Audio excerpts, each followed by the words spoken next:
안녕하십니까, 박사입니다.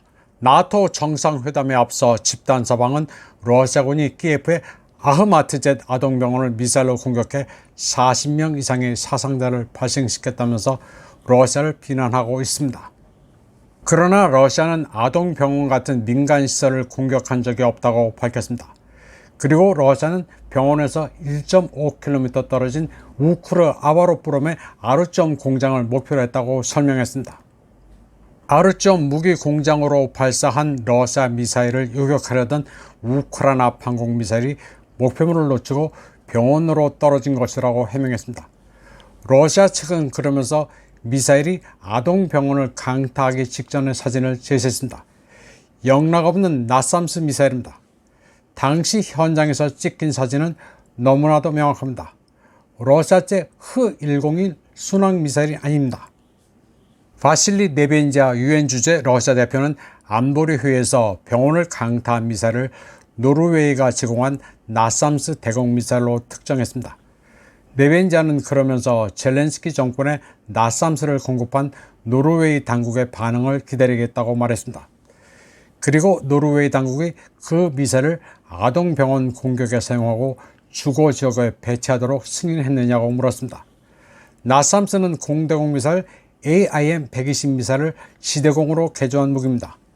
저고도, 중고도용으로 개발한 이동식 대공 방어 시스템으로 노르웨이의 콩스버그 디펜스 앤 에어로스페이스가 미국 레이션과 함께 만든 것입니다. 러시아 국방부도 성명을 통해 키예프에서 공개된 수많은 사진과 영상은 도시 내 대공 미사일 시스템에서 발사된 우크라이나 대공 미사일의 추락으로 인한 파괴 사실을 분명히 확인시켜준다고 밝혔습니다. 그리고 나토 정상회담에 맞춰 히스테리를 불러일으키고 있다고 말했습니다. 또 이런 도발의 목적은 키예프 정권에 대한 추가 자금을 보장하고 마지막 우크라이나까지 전쟁을 지속하는 것이라고 지적했습니다.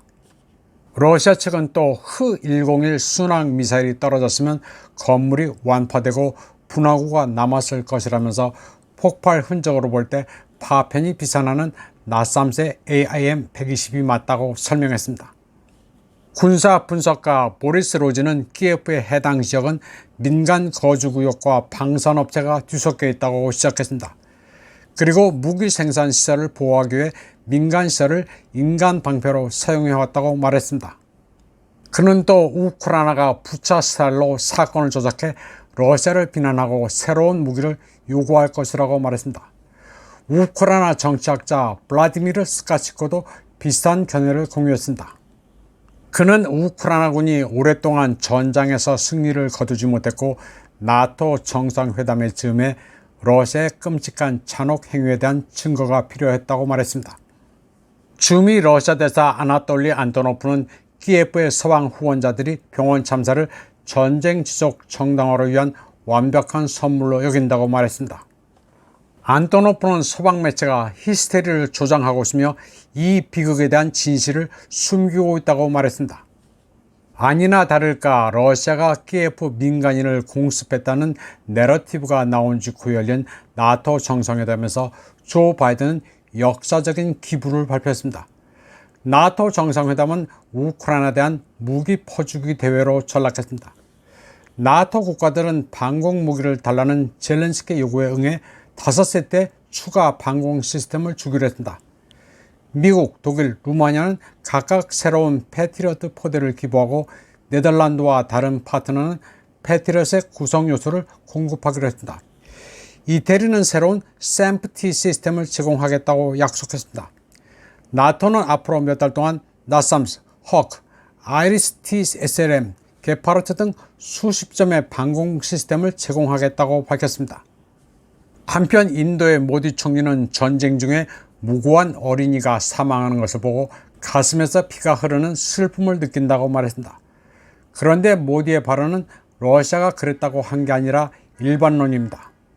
그는 그러면서 분쟁 당사자들이 대화로 문제를 해결해야 한다고 말했습니다. 따라서 우방인 인도마저도 러시아의 비인도적 만행을 비판했다는 내러티브는 엉터리입니다. 모디는 오히려 분쟁 기간 동안 러시아와의 협력으로 휘발유, 디젤 가격에 안정을 취할 수 있어 다른 나라처럼 인플레이션을 겪지 않았다면서 푸틴 대통령에게 감사를 표했습니다. 이번 방송은 여기까지 하겠습니다.